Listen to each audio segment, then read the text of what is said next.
overhaul katok. Ano to, ayaw umakyat ng langis, mahina yung bomba or may bara. Darap to. Overhaul. Biglang ayaw nang umikot, minsan malambot, minsan matigas. Minsan lang.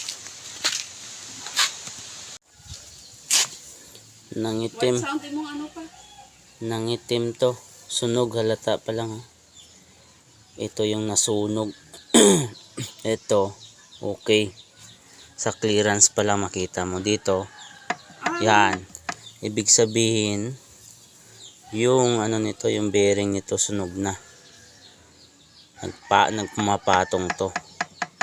Yan ang problema. Ito okay, ito yung sunog. Ito yung naglalak kapag nanikip yung makina. Pag namamatay, ito yung naninikip.